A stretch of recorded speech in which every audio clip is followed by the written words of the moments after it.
Hey everyone, are you ready for a new story? Today's tale is called The Cult of Phish McDonish.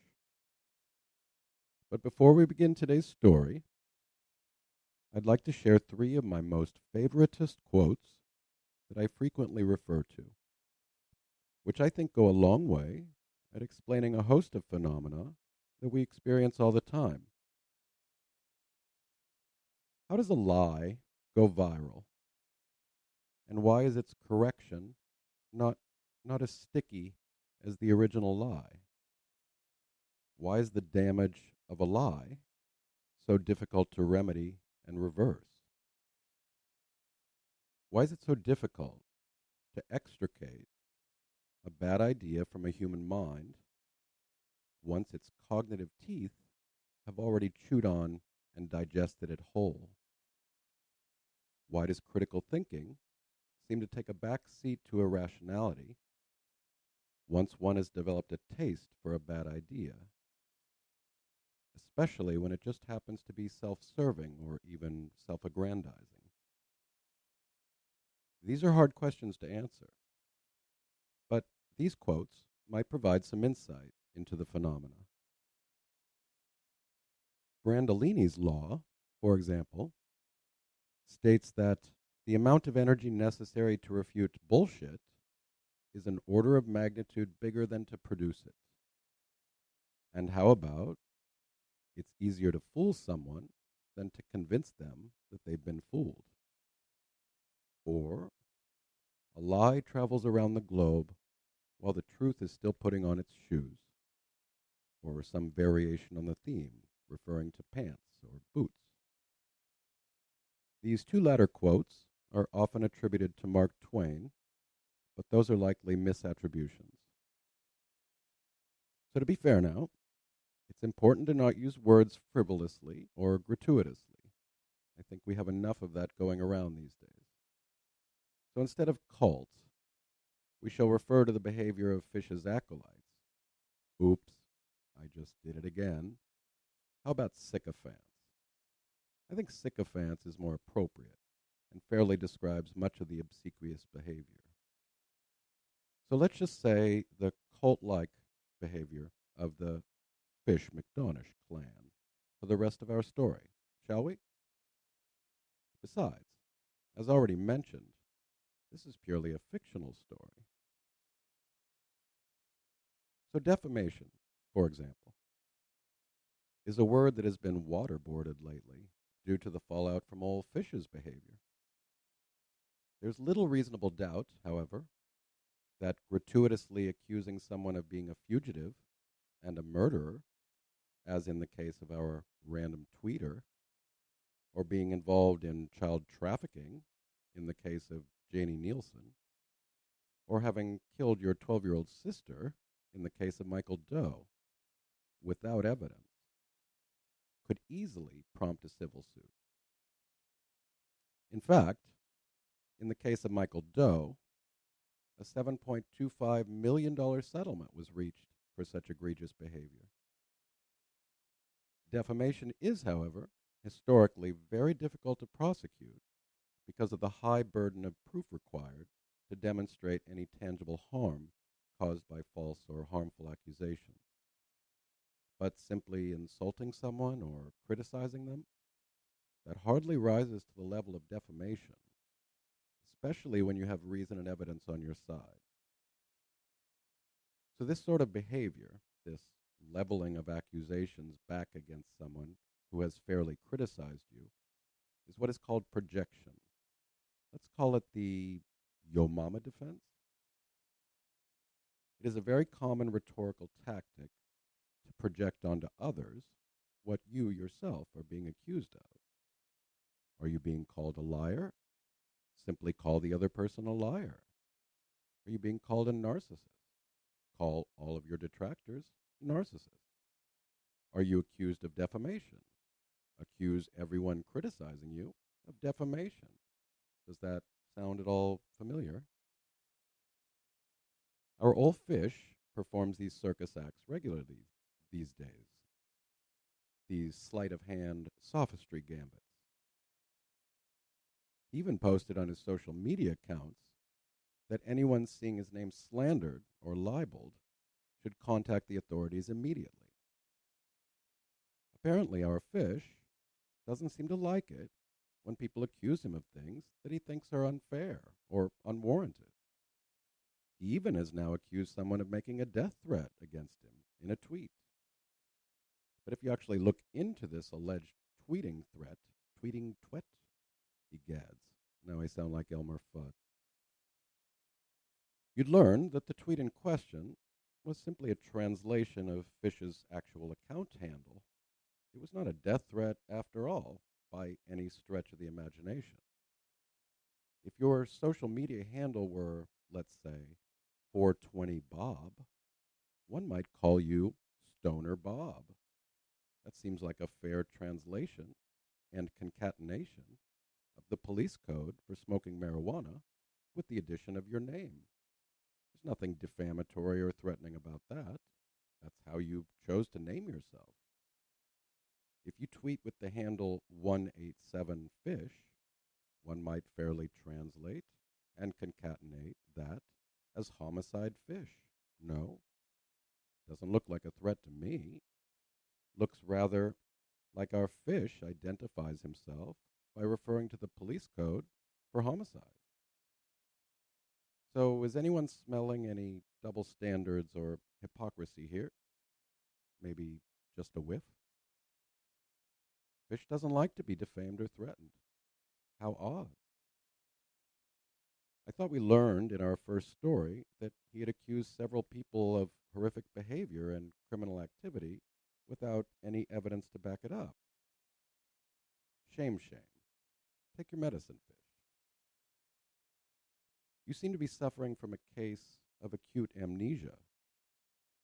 It's not normal or healthy at all that you're not experiencing the normal symptom of self-awareness.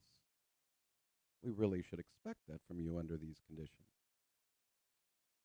How are you not experiencing a persistent and incessant sense of cognitive dissonance, trying to hold these mutually contradicting positions simultaneously? Where is the golden rule when you need it? So what has our anonymous tweeter been up to lately? Well, he's not very happy with this whole situation, and rightfully so. He even made a formal and public request to Phish to give him a formal apology. This put Phish into quite a public pickle. So how did Phish respond? He nobly agreed to provide an apology. Wow. I don't think anyone saw that response coming. But wait, no, hold up.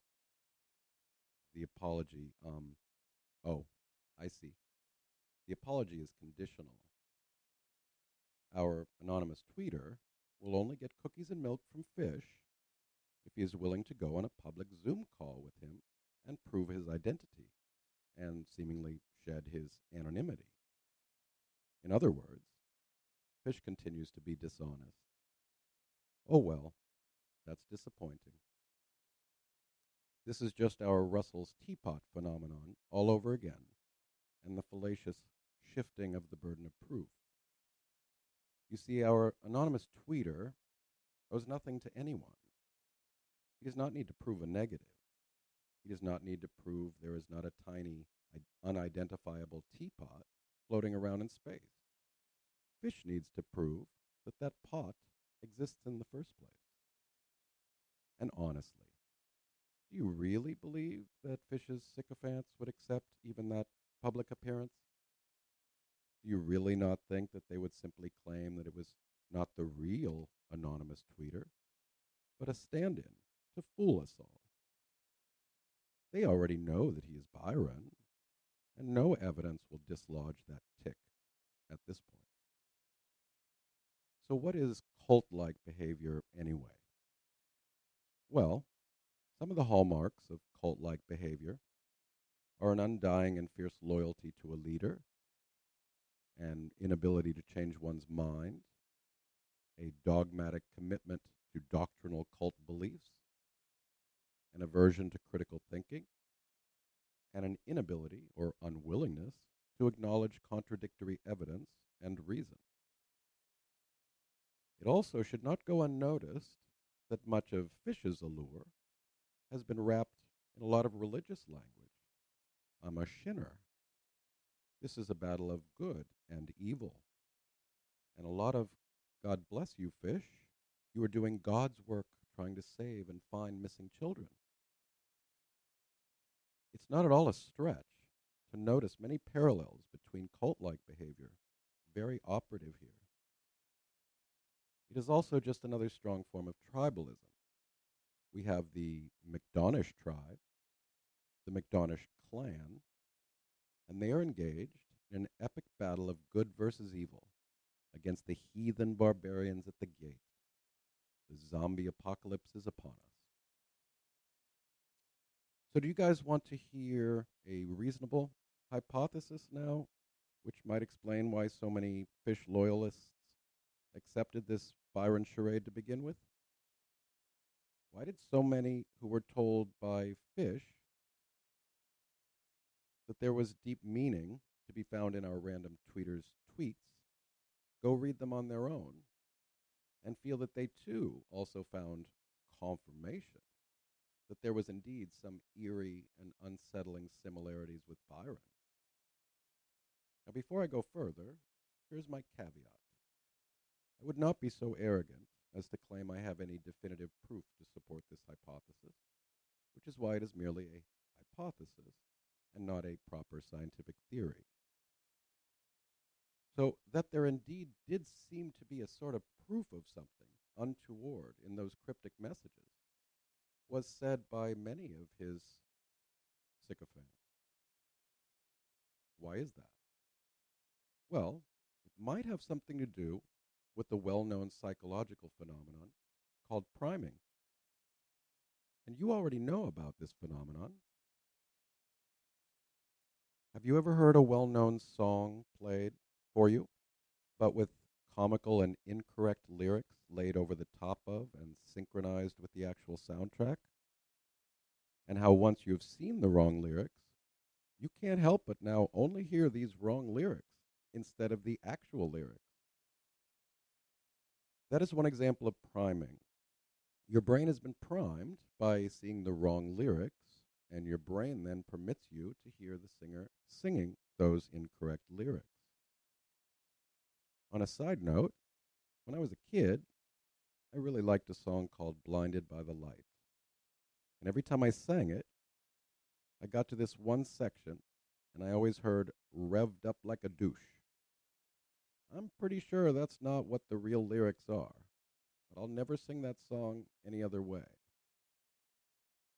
So, back to priming, is it possible that the devoted followers of Phish were told that the anonymous tweeter was a bad guy, and the proof of him being a bad guy was in his anonymous tweets?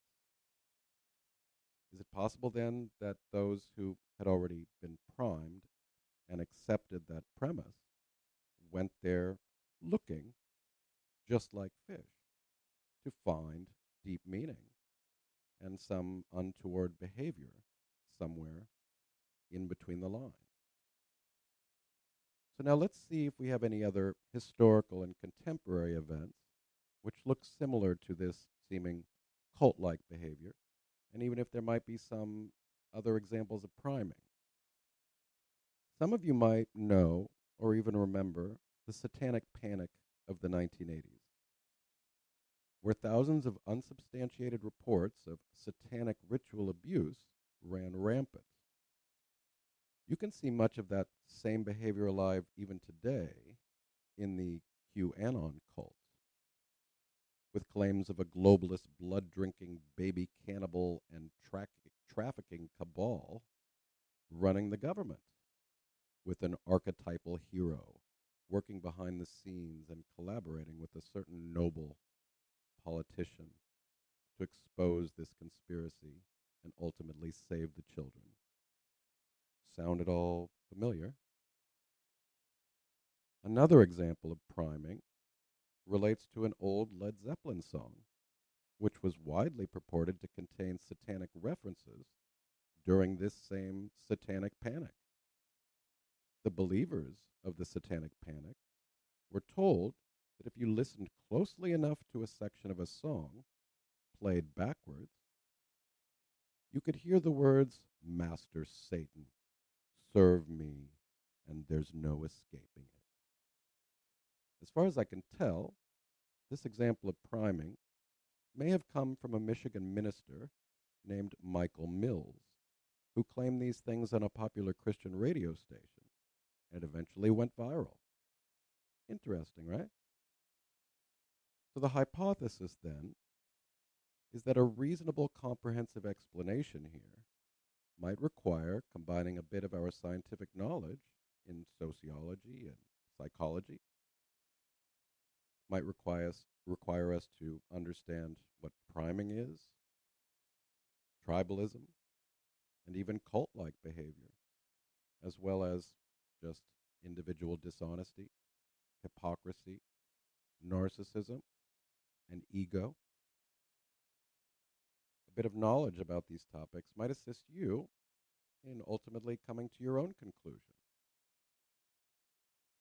So that's pretty much all I've got for you tonight. But I do have one more element and an anecdote first. I knew in advance that deciding to take on this story and throw my hat in here was going to come with personal risk. It has been interesting thus far. I'd like to thank you for your support and the kind words of encouragement. I have so far been accused of being Byron himself, our anonymous tweeter, Benji and his blood monkey fleas, and even a cop hater. None of those things are true, of course, but it's to be expected, I suppose. So let's embrace it together. We are all Byron. We are all the anonymous tweeter. We are all Benji. And we are all the blood monkey fleas. Actually, it's even more profound and sinister than that. We are Byron, hiding behind the puppet account of the anonymous tweeter, who is Benji, and the Tanzanian tour guide. It's not Turtles all the way down. It's Byron's all the way down. It's Byron Inception. Okay, so here's that one last bit. Apparently, Ulf Fish is something of a crooner. He sounded again rather boastful and typically narcissistic when discussing it in a recent interview. He added that he has been playing guitar since 1972, and then something about, and I paraphrase, "You see, people don't know anything about me or who I am." Given that this was said in the context of him plugging his music, I mean, you can't make this stuff up. I can only wonder what that conspicuous comment meant. So let me try to figure it out.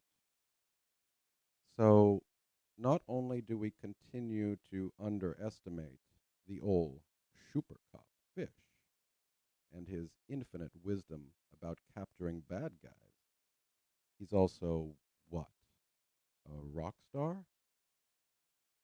Fine, let's give it to him. The legendary shoopercop is also a rock god. My response? Well, as you all know, I'm quite jealous. Jealous? Too many SHs. I'm quite jealous of Fish, so it's my turn. I too have been known to bash on guitars for a few decades, and I even belt out a tune from time to time. I even wrote and sang a little Christmas carol ditty about logical fallacies a couple years back with my skeptic co-admin and girlfriend. I will drop the link to the song on Facebook in the description below, along with other references from tonight's story for you if you care to learn more. The cult of Fish might do well to learn the 12 fallacies referred to in our Fallacy Song, which we recorded for fun in our critical thinking forum. The end.